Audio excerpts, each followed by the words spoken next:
사돈 어른 일은 안 됐지만 산 사람은 살아야지. 칠순잔치 예약한 거 아깝지 않니? 장례식 치르고 바로 와서 준비해라.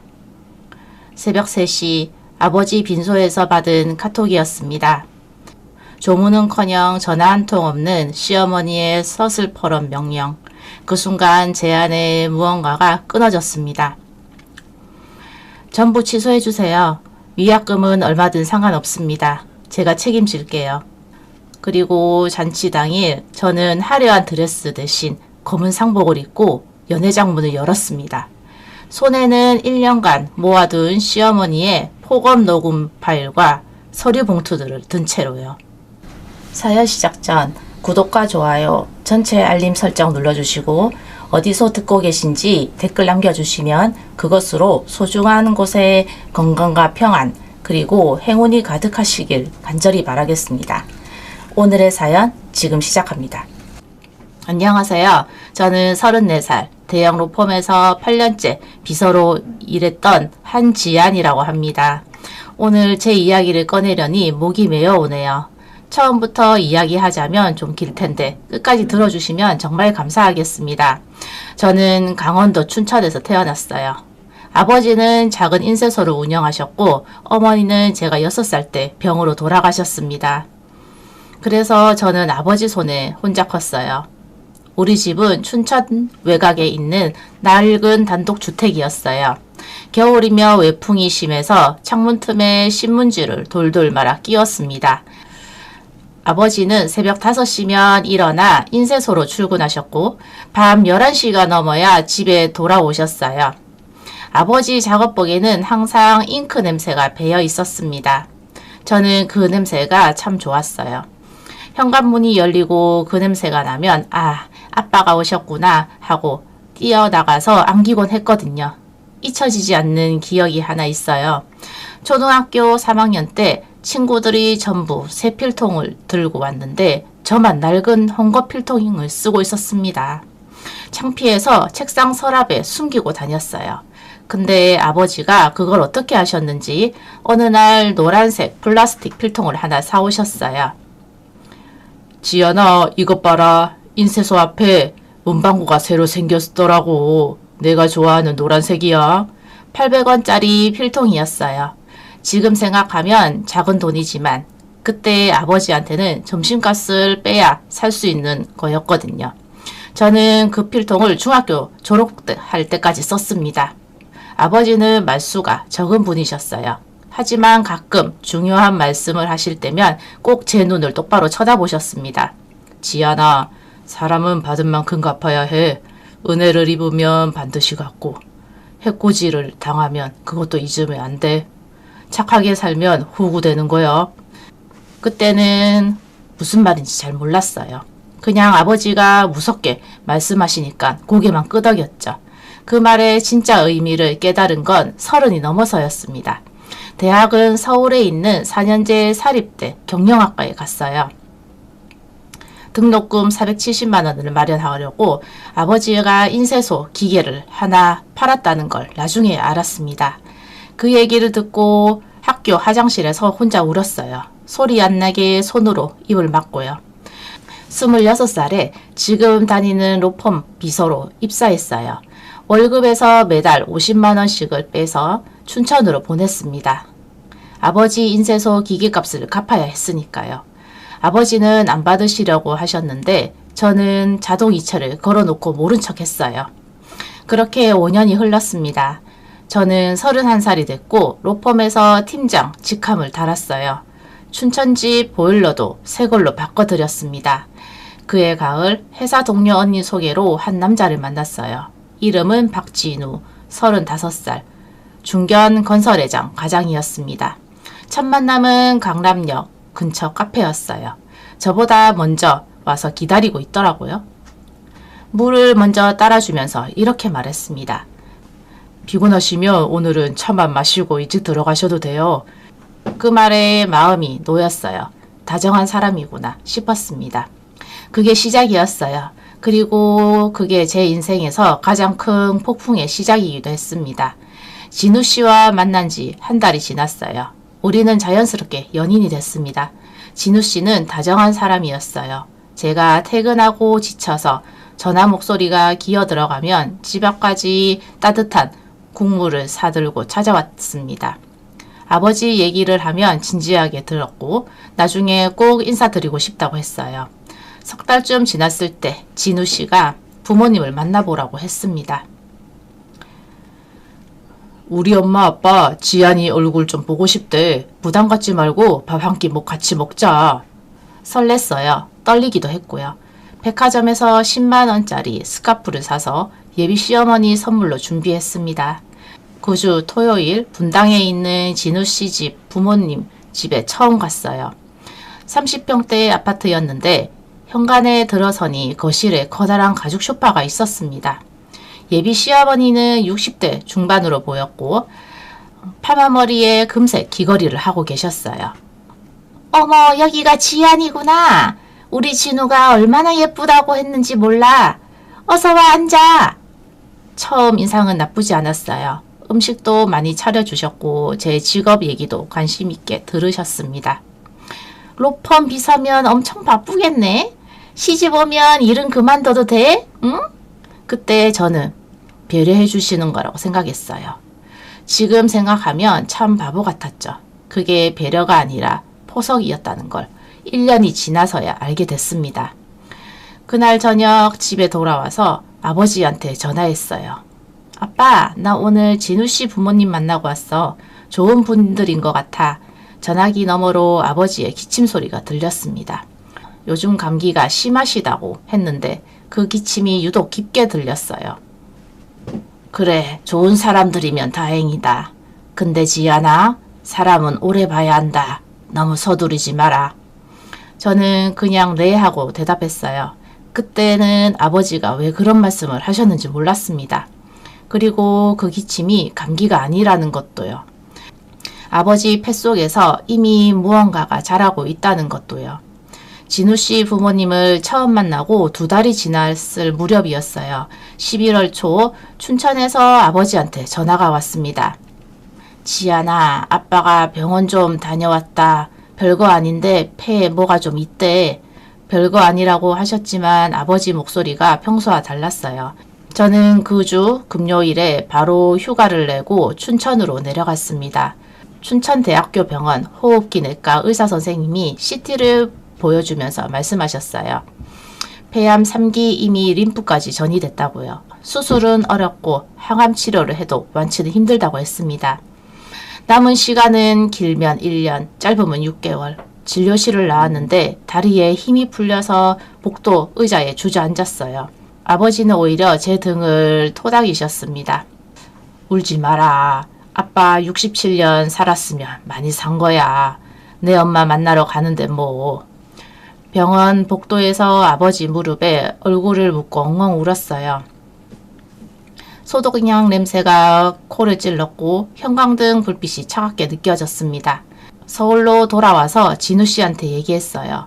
진우 씨는 제 손을 꼭 잡아주면서 말했습니다. 지안아, 힘들겠다. 내가 도울 수 있는 거 있으면 뭐든 말해. 고마웠어요. 이 사람이랑 결혼하면 행복하겠다 싶었습니다. 그때까지만 해도요. 문제는 그 다음 주부터 시작됐습니다. 예비 시어머니한테 전화가 왔어요. 지안아, 아버님이 편찮으시다며 얼마나 걱정되겠니? 근데 말이야, 우리 진우 아빠 칠순이 내년 3월이거든. 잔치 준비 좀 같이 하자. 처음에는 이상하다고 생각 안 했어요. 예비 시아버지 칠순이면 당연히 큰 행사니까 예비 며느리로서 도와드려야지 싶었습니다. 그런데 그게 시작이었어요. 일주일에 2-3번씩 전화가 오기 시작했습니다. 잔치 장소를 어디로 할지, 청첩장 디자인은 어떤 게 좋을지, 답례품 수건에 무슨 글씨를 넣을지. 처음에는 의견만 물어보시더니 점점 제가 직접 알아보고 예약하라는 식으로 바뀌었어요. 지안아, 내가 로펌에서 일하니까 이런 거 잘 알잖아? 호텔 가면 가격 좀 알아봐줘. 뷔페업체도 3군데 정도 견적받아놔. 저는 낮에는 로펌에서 일하고 저녁에는 칠순잔치 준비를 하고 주말에는 춘천 아버지 병원에 갔습니다. 하루 24시간이 모자랐습니다. 잠은 4시간으로 줄였고 밥은 편의점 삼각김밥으로 때웠습니다. 12월이 되자 아버지 상태가 눈에 띄게 나빠지셨어요. 몸무게가 한 달 만에 7kg 빠지셨고 기침할 때마다 피가 섞여 나왔습니다. 항암치료 부작용으로 머리카락도 다 빠지셨어요. 그런데 예비 시어머니는 아랑곳하지 않으셨습니다. 12월 셋째 주 또 전화가 왔어요. 지연아, 토요일에 분당으로 와. 잔치수건 샘플이 왔는데 같이 봐야지. 저는 조심스럽게 말씀드렸어요. 그 주 토요일은 아버지 항암치료 날이라서 춘천에 가야 한다고요. 에이, 항암은 간호사들이 해주잖아. 내가 꼭 있어야 해? 칠수는 2달밖에 안 남았는데. 그때 처음으로 뭔가 이상하다고 느꼈어요. 아버지가 암으로 죽어가고 있는데 이 사람들한테는 칠순잔치가 더 중요한 건가? 하지만 저는 그 생각을 애써 지웠습니다. 내가 너무 예민한 거겠지? 시어머니도 나름 걱정하시는 거겠지? 1월이 됐습니다. 새해 첫날 저는 춘천병원에서 아버지랑 보냈어요. 병원 식당에서 떡국을 2그릇 시켜서 아버지 침대 옆에서 먹었습니다. 아버지는 서너 숟갈 드시고는 숟가락을 놓으셨어요.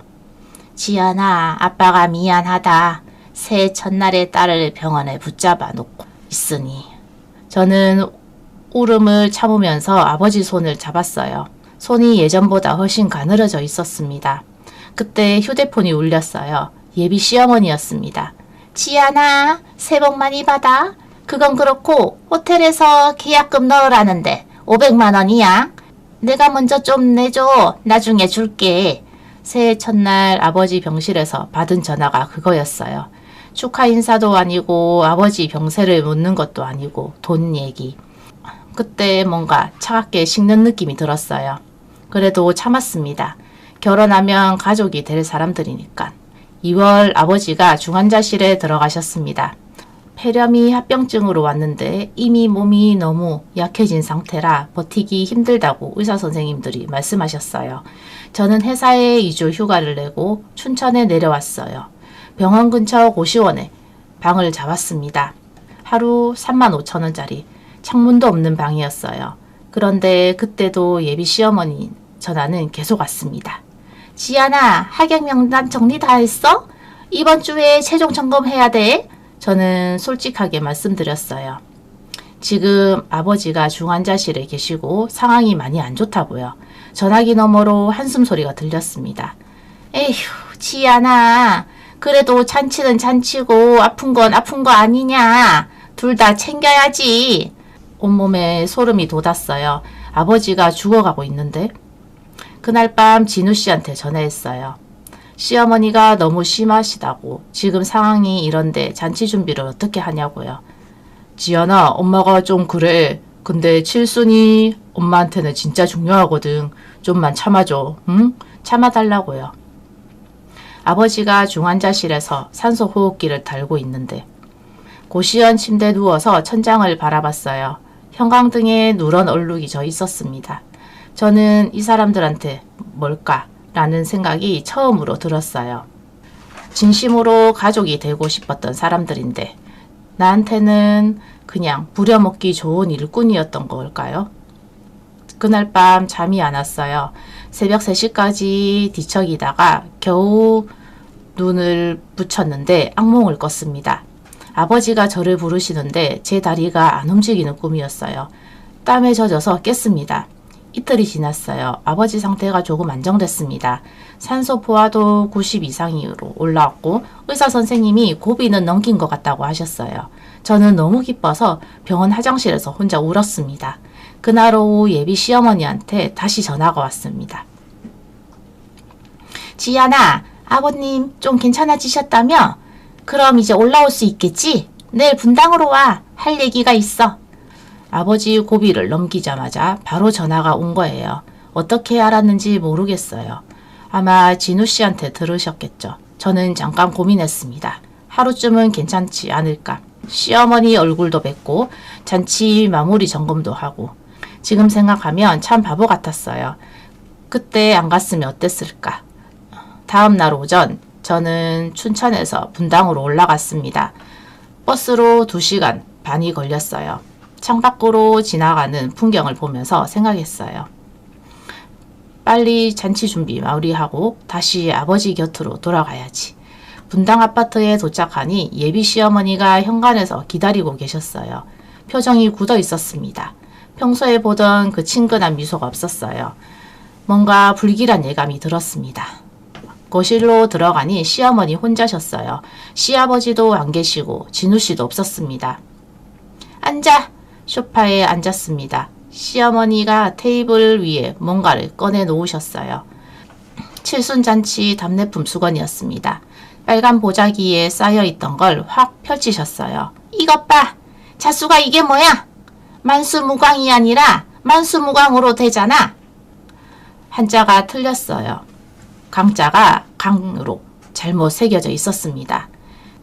제가 업체에 보낸 시안에는 분명히 맞게 적었는데 업체에서 실수한 거였어요. 저도 당황스러웠습니다. 어머니 죄송합니다. 제가 업체에 바로 연락해서 수정하겠습니다. 아직 시간이 있으니 새로 제작하면. 제 말이 끝나기도 전에 시어머니가 수건을 집어 던지셨어요. 수건이 제 얼굴 옆으로 확 날아갔습니다. 심장이 덜컥 내려앉았어요. 시간이 있어? 이거 제작하는데 열흘이 걸려. 잔치가 2주 남았는데 어떻게 새로 해? 목소리가 점점 커지셨어요. 얼굴이 불그락 푸르락 변했습니다. 저는 고개를 숙이고 죄송하다고 다시 말씀드렸어요. 제 실수가 아니지만 제가 최종 확인을 못한 건 맞으니까요. 그런데 시어머니가 갑자기 제 팔목을 잡으셨어요. 소나기에 힘이 들어가면서 팔목이 비틀렸습니다. 손등이 살을 파고드는 게 느껴졌어요. 아팠습니다. 한지연 씨, 너 요즘 정신이 어디 있는 거야? 맨날 아버지 아버지 하면서 시댁 일은 뒷전이지? 죽어가는 영감탱이가 내 밥 먹여주냐? 죽어가는 영감탱이. 그 말이 귀에 꽂히는 순간 머릿속이 하얘졌어요. 숨이 멎는 것 같았습니다. 심장이 쿵쿵쿵 미친 듯이 뛰었고 온몸에 소름이 돋았어요. 이 사람이 지금 뭐라고 했지? 내 아버지를 죽어가는 영감탱이라고? 진우가 널 얼마나 아끼는데 이렇게 신경을 안 써? 시어머니가 잔치 준비해라고 했으면 거기에 집중해야지. 아픈 사람 간호는 간병인 쓰면 되잖아. 목소리가 복도까지 울려 퍼졌어요. 저는 아무 말도 할 수 없었습니다. 그냥 멍하니 시어머니 얼굴을 바라봤어요. 처음 만났을 때 그렇게 친근하게 웃으시던 분이 맞나 싶었습니다. 눈앞에 있는 이 사람이 갑자기 낯설게 느껴졌어요. 그때 휴대폰이 울렸습니다. 화면에 춘천대학교 병원이라고 떴어요. 심장이 철렁 내려앉았습니다. 한지연 씨 되십니까? 아버님 상태가 급변하셨습니다. 지금 바로 와주셔야 합니다. 저는 벌떡 일어났습니다. 가방을 집어들고 현관으로 뛰었어요. 어딜 가? 얘기 안 끝났어. 뒤도 돌아보지 않았습니다. 현관문을 열고 뛰어나갔어요. 엘리베이터를 기다릴 시간도 없어서 비상계단으로 내려갔습니다. 14층을 뛰어 내려가는데 3번이나 넘어졌습니다. 무릎이 까지고 피가 났는데도 그것도 몰랐습니다. 그냥 빨리 가야 한다는 생각밖에 없었어요. 버스 터미널까지 택시를 타고 춘천행 버스에 올랐습니다. 버스 안에서 계속 병원에 전화했어요. 아버지 상태가 어떠냐고, 제가 가면 괜찮아지시는 거 아니냐고. 간호사 선생님은 최대한 빨리 오라는 말만 반복하셨습니다. 창밖으로 풍경이 스쳐 지나갔어요. 흐린 하늘, 앙상한 나뭇가지, 회색빛도로, 죽어가는 영감탱이. 그 말이 머릿속에서 계속 맴돌았습니다. 지워지지 않았어요. 버스가 춘천에 도착하기까지 2시간 17분. 그 시간이 평생처럼 길게 느껴졌습니다. 춘천대학교 병원에 도착한 건 저녁 6시 47분이었어요. 택시에서 내리자마자 중환자실 방향으로 뛰었습니다. 숨이 턱까지 차올랐고 옆구리가 찢어지는 것 같았어요. 무릎에서 피가 흘러내리는 게 느껴졌는데 신경 쓸 여유가 없었습니다. 중환자실 앞에 도착하니 간호사 선생님이 기다리고 계셨습니다. 표정이 어두웠어요. 눈을 마주치는 순간 뭔가 잘못됐다는 걸 직감했습니다. 보호자분이시죠? 지금 심폐소생술 중이십니다. 잠시만 기다려주세요. 심폐소생술. 그 말을 듣는 순간 다리에 힘이 풀렸어요. 복도 벽에 등을 기대고 천천히 주저앉았습니다. 차가운 바닥이 느껴졌는데 저는 그 차가움도 제대로 인식하지 못했어요. 중환자실 문 너머로 의료진이 다급한 목소리가 들렸습니다. 충격 준비, 에피네피린 투여, 다시 한번. 그 소리들이 귀에 울리는데 현실 같지 않았어요. 마치 텔레비전 드라마를 보는 것 같았습니다. 복도에는 소독약 냄새가 진하게 퍼져 있었어요. 형광등 불빛이 유난히 차갑게 느껴졌습니다. 저는 두 손을 모으고 빌었어요. 아무한테도 아니고 그냥 허공에 대고 제발 제발 제발. 10분이 지났어요. 20분이 지났습니다. 시계 초침 소리가 심장 박동처럼 크게 들렸어요. 똑똑똑 그 소리가 영혼처럼 느리게 흘러갔습니다. 30분쯤 지났을 때 중환자실 문이 열렸어요. 의사 선생님이 나오셨습니다. 마스크를 내리시는데 그분 표정을 보는 순간 저는 알았어요. 보호자분 최선을 다했지만 7시 23분에 임종하셨습니다. 마지막 인사하실 수 있도록 안내해 드리겠습니다. 저는 고개를 끄덕였어요. 눈물이 안 나왔습니다. 너무 큰 충격을 받으면 눈물도 안 나오는 게 사실이더라고요. 그냥 멍했어요. 머릿속이 하얗게 비어버린 느낌이었습니다. 중환자실 안으로 들어갔습니다. 아버지가 침대에 누워 계셨어요. 산소 마스크는 벗겨져 있었고 눈은 감겨 있었습니다. 얼굴이 평화로워 보였어요. 고통스러운 표정이 아니라 그나마 다행이었습니다. 저는 아버지 손을 잡았어요. 이미 차가워지기 시작한 손이었습니다. 인쇄소 잉크 냄새가 나던 그 손, 노란 필통을 사다 주시던 그 손, 겨울에 제 손을 녹여주시던 그 따뜻한 손. 아빠, 미안해. 내가 옆에 없어서 미안해. 아빠가 떠나는 순간에 내가 없었어. 그제서야 눈물이 터졌습니다. 소리 없이 흘러내렸어요. 아버지 손등 위로 눈물이 떨어졌습니다. 한 방울, 두 방울, 셀 수 없이 많이.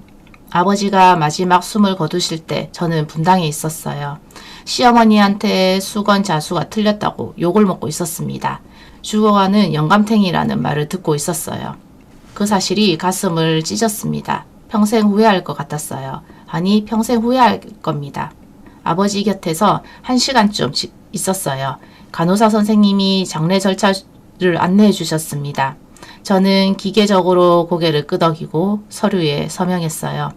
장례식장 예약, 영안실 이용, 화장 일정, 그 모든 걸 혼자 처리했습니다. 도와줄 사람이 없었거든요. 밤 11시 장례식장 빈소가 마련됐어요.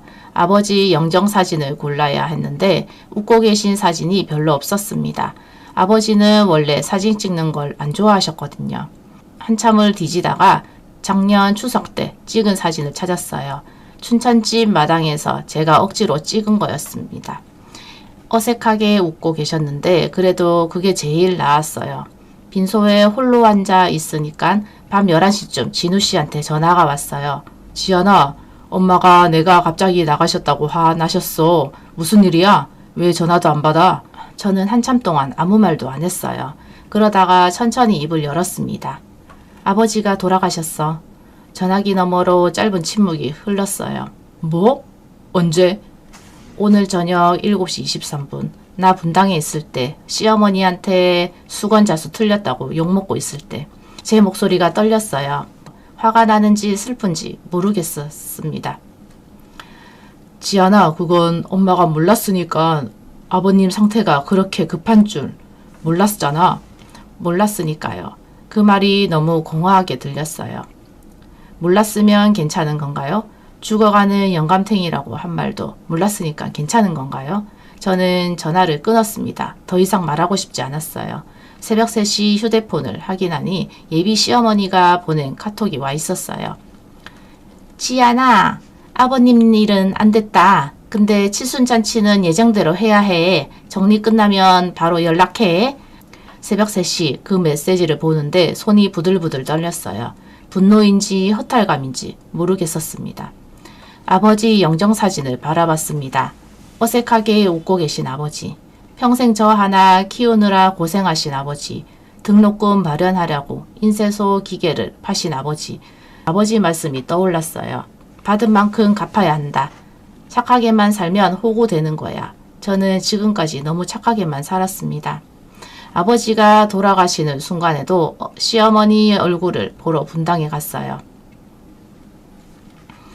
새벽 4시 저는 결심했습니다. 더 이상 참지 않기로요.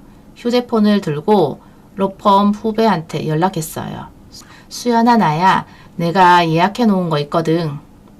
호텔 연회장이랑 뷔페 업체 전부 취소해 줄 수 있어? 전화를 끊고 아버지 영정사진 앞에 섰습니다. 아빠, 걱정 마. 아빠 딸답게 정리할게. 손끝이 떨렸지만 마음은 오히려 차분해졌어요. 얼음처럼 차갑고 단단한 결의가 가슴속에서 굳어지는 게 느껴졌습니다. 장례는 3일장으로 치렀어요. 조문객은 많지 않았습니다. 로펌 동료 몇 명이 와줬고 춘천 인쇄소 거래처 사장님 2분이 오셨어요. 예비 시댁에서는 아무도 안 왔습니다. 화장을 마치고 아버지 유골함을 들고 나오는데 휴대폰이 울렸어요. 지연아, 장례는 끝났어? 그럼 내일 분당으로 와. 잔치가 일주일밖에 안 남았는데 정신 차려야지. 저는 웃음이 났어요. 어이가 없어서 나오는 웃음이었습니다. 어머니, 잔치요? 그 잔치 제가 취소했는데요. 전화기 너머로 3초쯤 침묵이 흘렀어요. 뭐라고? 호텔 연회장, 뷔페, 답례품, 꽃정식 전부 취소했습니다. 미쳤어? 너 지금 미친 거야? 잔치가 일주일 남았는데 어떻게 취소를 해? 어머니, 저 아버지 장례 치르는 동안 조문도 안 오셨잖아요. 전화 한 통도 안 오셨고요. 근데 장례 끝나자마자 잔치 얘기하시는 거 정상이라고 생각하세요? 이 인연이 지금? 저는 전화를 끊었어요. 그날 밤부터 전화가 쏟아지기 시작했습니다.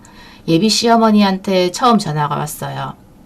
지연씨, 나 진우 아버지요. 잔치 취소한 거 진짜요? 네, 아버님. 죄송합니다. 이유가 뭐요? 내 칠순인데 왜 예비 며느리가 마음대로 취소를 해? 아버님, 저희 아버지 돌아가셨습니다. 장례 치르는 동안 어머니한테 연락이 왔는데 아버지 걱정이 아니라 잔치 걱정이셨어요. 저는 그게 너무 서운했습니다. 전화기 너머로 한숨 소리가 들렸어요. 그건 미안하게 됐소. 근데 잔치는 잔치고 장례는 장례 아니오? 저는 씁쓸하게 웃었어요. 이분도 마찬가지구나. 그 다음 날부터 진우씨 전화가 하루에 12번씩 왔습니다. 저는 안 받았어요. 카카오톡 메시지가 쏟아졌습니다. 지연아, 전화 좀 받아. 엄마가 쓰러지셨어. 혈압 때문에. 우리 아빠 칠순인데 어떻게 이래? 저는 메시지를 읽기만 하고 답장은 안 했어요. 시어머니가 쓰러지셨다고요. 제 아버지가 폐암으로 죽어갈 때 시어머니는 수건자수 걱정을 하셨잖아요. 저도 똑같이 해드리는 거예요. 받은 만큼 갚는 거죠. 사흘이 지났습니다. 저는 춘천 아버지 집에 머물면서 유품을 정리하고 있었어요. 아버지 옷장을 열었는데 양복이 2벌밖에 없었습니다. 하나는 제 대학 입사 때 입으셨던 거고 하나는 제가 로펌 입사했을 때 입으셨던 거예요. 양복 주머니에서 작은 메모지가 나왔습니다. 아버지 글씨체로 적혀 있었어요. 지안이가 보내준 돈 3년간 2,880만원. 이 돈은 지안이 결혼할 때 보태줄 것. 아버지는 제가 보내드린 돈을 한 푼도 안 쓰신 거였어요. 전부 저축해서 제 결혼 자금으로 모아두신 거였습니다. 그 메모지를 보면서 한참 울었어요. 저녁이 되자 진우 씨한테 문자가 왔습니다. 지안아, 우리 좀 만나서 얘기하자. 내일 춘천으로 내려갈게. 저는 잠깐 생각했어요. 그리고 결심했습니다. 만나자. 그리고 제대로 끝내자. 딱 그 다음 날 오후 3시 춘천역 앞 카페에서 진우 씨를 만났어요. 창가 자리에서 앉아서 기다렸습니다. 가방 안에는 서리봉투가 들어있었어요. 어젯밤에 정리해둔 것들이었습니다. 진우 씨가 들어왔어요. 얼굴이 많이 야인 것 같았습니다. 눈 밑에 다크서클이 짙게 내려앉아 있었고 머리카락도 헝클어져 있었어요. 지인아, 얼굴이 많이 상했다. 아버지 장례 치르느라. 진우씨가 입술을 깨물었어요. 아버님 돌아가신 거 진짜 미안해. 미안하다는 말 이제 와서 무슨 소용이야? 진우씨는 아버지 돌아가셨다고 했을 때 엄마 스트레스 걱정했잖아. 장례식장에도 안 오고. 그건 엄마가 워낙 화가 나셔서 내가 가면 더 복잡해질 것 같아서. 저는 피식 웃었어요. 시어머니가 화났으니까 애인 아버지 장례식도 못 간 거예요. 진우씨, 우리 3년 사귀면서 나 시댁한테 한 번도 싫은 소리 안 했어. 명절에 혼자 설거지하고 제사 음식 차리고 칠순잔치 준비까지 다 했어. 근데 내가 받은 게 뭐야? 목소리가 조금 떨렸습니다. 시어머니한테 죽어가는 영감탱이 소리 듣고 아버지 임종도 못 지키고. 그래도 난 괜찮았어. 진우씨만 내 편이면. 근데 진우씨도 내 편이 아니잖아? 진우씨가 손을 뻗어 제 손을 잡으려 했어요. 저는 손을 빼며 고개를 저었습니다. 지은아, 내가 잘못했어. 앞으로는 다를게. 그러니까 잔치는 다시. 잔치. 아직도 잔치 얘기야? 저는 가방에서 서류 봉투를 꺼냈어요. 테이블 위에 올려놓았습니다. 진우씨, 이거 뭔지 알아? 시어머니가 나한테 한 말들 녹음해 뒀어. 죽어가는 영감탱이 어쩌고 한 것도 다 들어있어. 진우씨 얼굴이 굳어졌어요. 그리고 이건 시댁 가족 단톡방 캡처. 진우씨 누나가 나 욕한 거, 시어머니가 나 흉본 거 다 있어. 저는 서류 한 장을 꺼냈어요. 그리고 이건 진우씨 아버지 회사 서류야. 하도급 업체 통해서 비자금 만든 거. 세금 탈루 정황이야. 진우씨 손이 떨리기 시작했어요. 얼굴이 창백해졌습니다. 이걸 어디서? 이거 어디 쓸 거야? 아직 안 정했어. 국세청에 보낼 수도 있고 그냥 가지고만 있을 수도 있고. 진우씨가 의자에서 벌떡 일어났습니다. 지아나 제발, 이건 아버지 회사야. 이거 나가면 다 끝나. 진우씨, 나도 부탁했잖아. 아버지 장례 치르는 동안 잔치 얘기 좀 하지 말아달라고. 근데 안 들어줬잖아. 저는 조건을 말했습니다. 첫째, 결혼 안 해. 지금 바로 파혼. 둘째, 내가 칠순잔치 준비하면서 쓴 돈, 계약금 500만원, 답례품 비용 80만원, 잡비 포함해서 630만원 일주일 안에 입금해. 셋째, 시어머니한테 전해. 다시는 나한테 연락하지 말라고. 연락 오면 이 서류 다 퍼뜨릴 거라고. 진우씨가 고개를 떨궜습니다. 저는 자리에서 일어났습니다. 진우씨, 3년 동안 고마웠어. 좋은 기억도 있었으니까. 카페 문을 열고 나왔어요. 뒤돌아보지 않았습니다. 밖으로 나오니 찬바람이 얼굴을 스쳤어요. 3월 초인데 아직 쌀쌀했습니다. 그런데 그게 가슴이 시원했어요. 파혼 통보를 하고 사흘이 지났어요. 진우씨한테 연락이 왔습니다. 680만원을 입금했다는 문자였어요. 약속한 대로였습니다. 저는 확인만 하고 답장은 안 했어요. 그런데 그날 저녁 로펌 후배 수연씨한테 전화가 왔어요. 언니, 그 칠순잔치 있잖아. 취소 안 됐대. 시어머니 쪽에서 위약금 물고 다시 예약했나봐. 저는 한참 동안 말이 안 나왔어요. 제가 파혼 통보까지 했는데 잔치를 강행한다고요? 체면이 그렇게 중요한 건가요? 잔치가 이번 주 토요일이래. 3일 남았어. 전화를 끊고 밤새 생각했어요. 그냥 넘어갈까 아니면 뭔가 해야 할까. 이대로 끝내면 너무 허무하지 않나. 그 사람들은 아무 일 없다는 듯이 잔치를 치르고 하객들한테 웃으면서 인사하고 그렇게 살아갈 거잖아. 새벽 3시쯤 결심이 섰습니다. 잔치장에 가기로요. 그리고 제대로 끝내기로요. 토요일 오후 5시 저는 분당호텔 앞에 도착했어요. 검은 상복을 입고 갔습니다. 아버지 장례에 입었던 그 옷이요. 세탁소에 맡기지 않아서 아직 향냄새가 희미하게 남아있었어요. 거울을 보니까 얼굴이 많이 야위어 있었습니다. 눈 밑에 다크서클이 짙게 내려앉아 있었고 강대뼈가 툭 튀어나와 보였어요. 호텔 로비를 지나 연회장 쪽으로 들어갔습니다. 심장이 두근거렸어요. 손바닥에 땀이 났습니다. 하지만 발걸음은 멈추지 않았어요. 구두굽이 대리석 바닥에 부딪히는 소리가 또각또각 울렸습니다. 연회장 입구에 박씨 가문 7수년이라고 적힌 현수막이 걸려 있었어요. 꽃장식이 화려하게 꾸며져 있었고 하객들도 삼삼오오 모여서 얘기하고 있었습니다. 웃음소리가 들렸어요. 축하 인사 나누는 소리도요. 제가 상복 차림으로 들어서자 주변 시선이 확 쏠렸어요. 웅성거리는 소리가 들렸습니다. 저 사람 누구야? 상복인데 장례식장 잘못 온 건 아니야? 저는 아랑곳하지 않고 연회장 안으로 들어갔어요. 정면에 시아버지와 시어머니가 앉아 계셨습니다. 한복을 곱게 차려입고 계셨어요. 시어머니는 금색 놀이개까지 달고 다니셨습니다.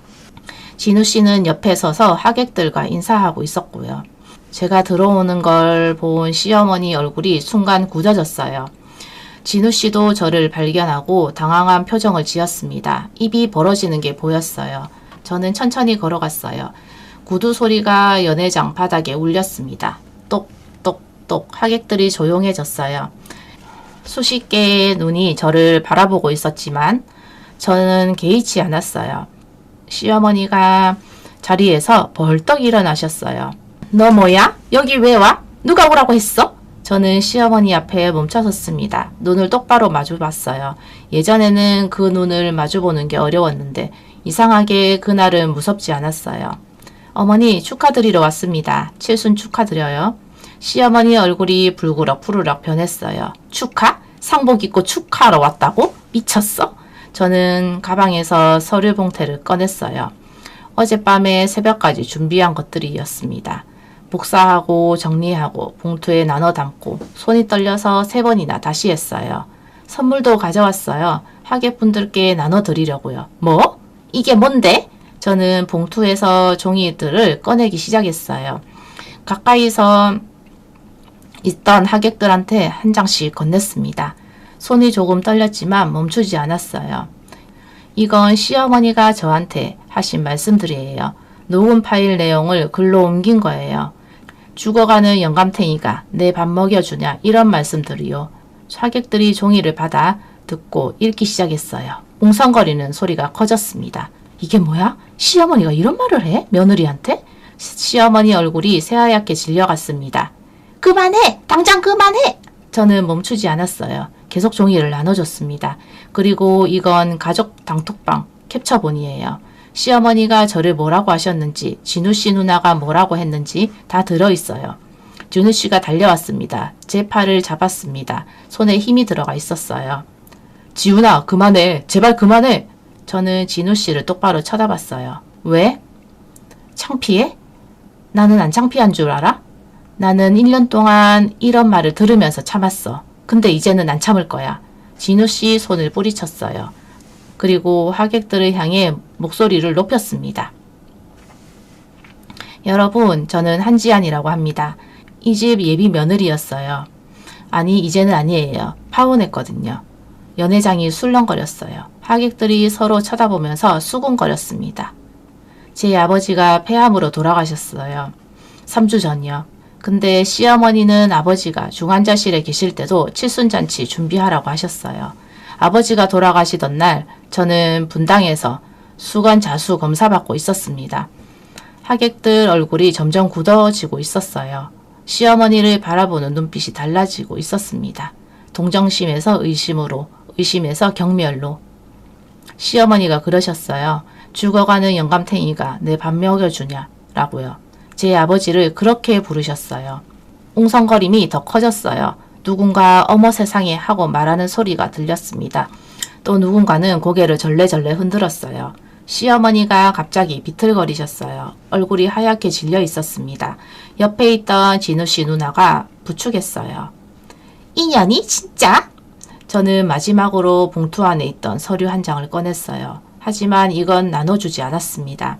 손에 들고 시어머니한테 보여주기만 했어요. 그리고 이건요, 시아버지 회사 서류예요. 이건 여기 계신 분들한테 드리진 않을게요. 대신 어머니가 잘 알고 계시면 돼요. 다시는 저한테 연락하지 마세요. 연락하시면 이건 국세청으로 가요. 시어머니 눈이 희둥그레졌어요. 시아버지도 얼굴이 창백해졌습니다.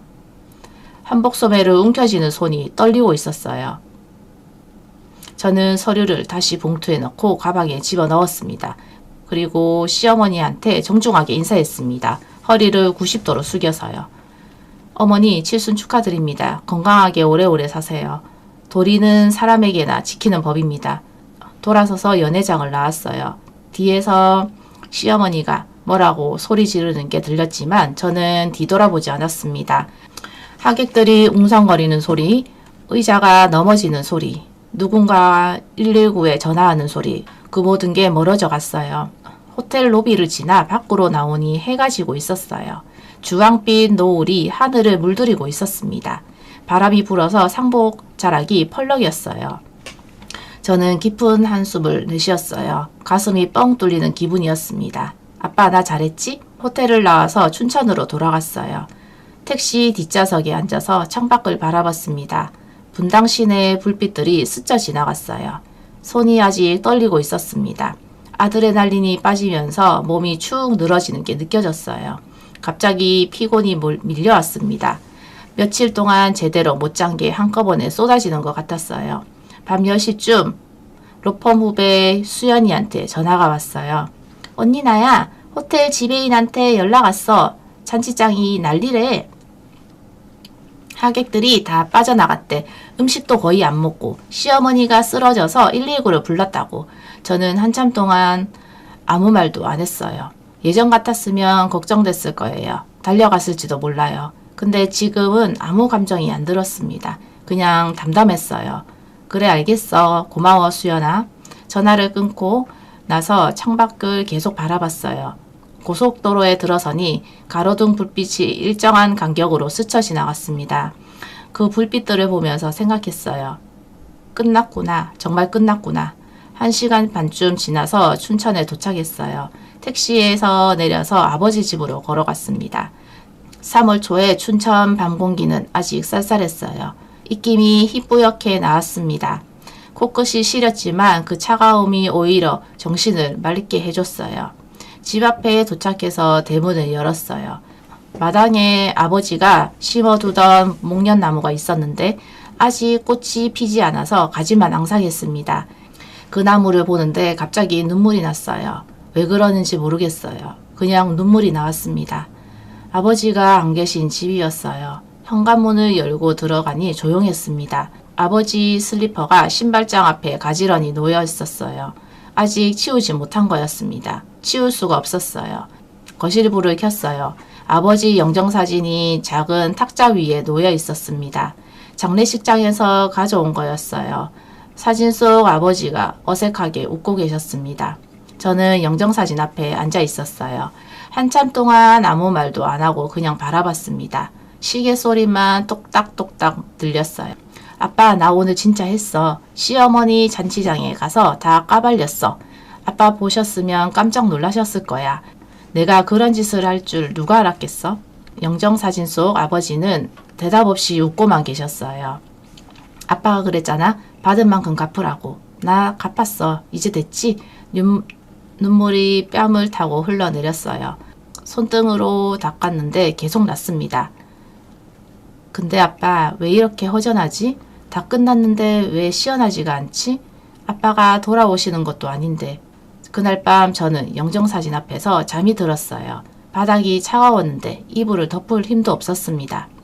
다음 날 아침 휴대폰 알림 소리에 눈을 떴어요. 목이 뻣뻣하게 굳어 있었습니다. 바닥에서 잤더니 온몸이 쑤셨어요. 목도 아프고 허리도 아프고. 휴대폰을 확인하니 문자가 여러 개 와 있었습니다. 대부분 진우씨 쪽이었어요. 지연아, 어제 그거 너무했어. 엄마가 병원에 입원하셨어. 혈압이 200까지 올라갔대. 이렇게까지 해야 했어?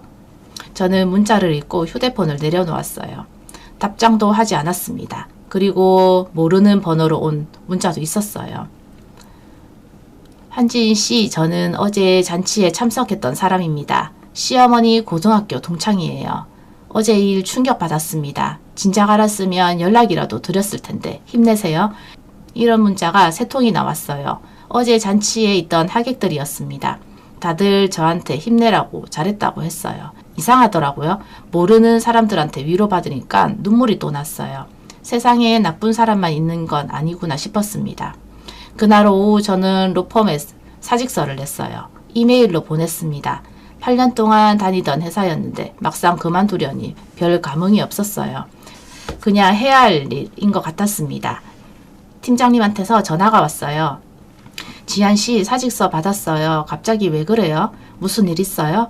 팀장님, 아버지가 돌아가셨어요. 좀 쉬어야 할 것 같아서요. 죄송합니다. 아이고, 그랬구나. 그래요, 쉬어요. 나중에 마음 정리되면 연락해요. 자리는 열어둘게요. 고마웠어요. 8년 동안 같이 일했던 분이니까요. 일주일이 지났어요. 진우 씨한테서 더 이상 연락이 오지 않았습니다. 시어머니한테서도요. 제가 경고한 게 효과가 있었나 봐요. 저는 아버지 집을 천천히 정리하기 시작했어요. 하루에 한 공간씩 서두르지 않았습니다. 급하게 버리고 싶지 않았어요. 하나하나 만져보면서 아버지를 기억하고 싶었습니다. 옷장을 정리하다가 아버지 작업복을 발견했어요. 인쇄소에서 입으셨던 거였습니다. 잉크 얼룩이 곳곳에 묻어 있었어요. 코에 대보니 희미하게 잉크 냄새 맡났습니다. 그 냄새를 맡는데 어린 시절이 떠올랐어요. 아버지가 퇴근하시면 현관에서 뛰어나가서 안기던 기억, 아버지 작업복에 묻은 잉크 냄새가 좋았던 기억. 작업복은 버리지 않기로 했어요. 세탁하지 않고 그냥 보관하기로 했습니다. 아버지 냄새가 남아있으니까요. 한 달이 지났어요. 어느 날 아침 마당에 나갔더니 목련 나무에 꽃이 피어 있었습니다. 하얀 꽃잎이 바람에 살랑살랑 흔들리고 있었어요. 아버지가 생전에 그리셨어요. 이 목련은 엄마가 좋아하던 꽃이라고. 엄마 돌아가시고 심은 거라고. 저는 목련꽃을 바라보면서 생각했어요. 아버지도 엄마 곁으로 가셨겠구나. 거기서 목련도 보고 계실까? 아빠, 나 잘 지내고 있어. 걱정하지 마. 그 일이 있고 석 달이 지났어요. 요즘 저는 춘천 아버지 집 마당에 작은 꽃들을 가꾸며 지내고 있습니다. 목련나무 아래에 아버지가 좋아하시던 봉숭아랑 채송화를 심었어요. 아침마다 물 주고 잡초 뽑고 해 드는 쪽으로 화분 옮기고 그런 소소한 일상이 생각보다 마음을 편하게 해주더라고요. 로펌은 그만뒀습니다. 8년 동안 다녔던 곳이었는데 막상 떠나니까 미련이 없었어요. 팀장님이 자리를 열어둘 테니 언제든 돌아오라고 하셨지만 아직은 그럴 마음이 안 생겨요. 언젠가는 돌아갈 수도 있겠죠. 하지만 지금은 아니에요. 아침마다 아버지가 좋아하시던 잣죽을 끓입니다. 아버지 생전에는 바빠서 못 해드린 거였거든요.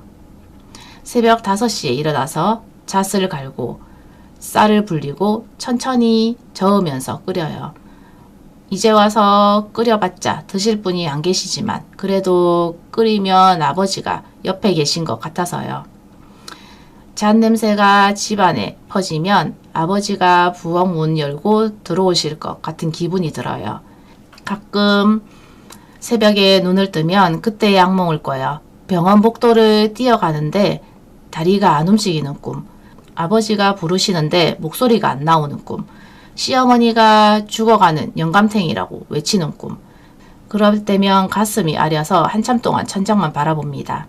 땀에 젖은 이불을 걷어차고 창문을 열어 찬 공기를 들이마셔요. 그러면 조금 진정돼요. 완벽하게 행복하냐고 물으신다면 글쎄요, 솔직히 모르겠어요. 사람에 대한 흉터는 남더라고요. 진우 씨를 3년 동안 믿었던 제 시간들, 시어머니한테 맞추려고 굽신거렸던 제 모습들, 그게 자꾸 떠올라서 스스로가 한심하게 느껴질 때가 있어요. 왜 그랬을까? 왜 그렇게 참았을까? 하는 생각이 들어요. 그래도 후회는 안 합니다. 잔치장에서 그렇게 한 거요. 얼마 전 시어머니 고등학교 동창이라는 분한테서 또 연락이 왔어요. 시어머니가 그 뒤로 동창 모임에 얼굴을 못 내민다고 하더라고요.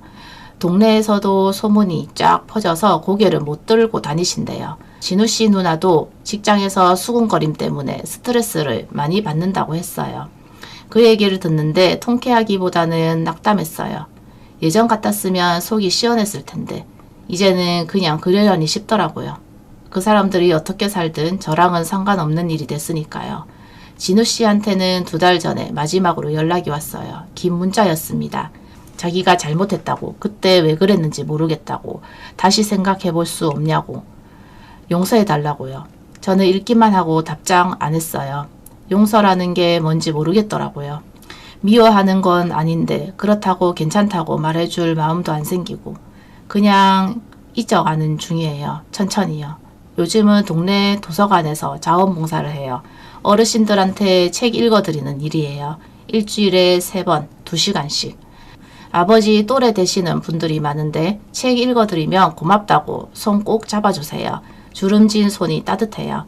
그럴 때마다 아버지 생각이 나요. 아버지한테 책 한 번 못 읽어드렸거든요.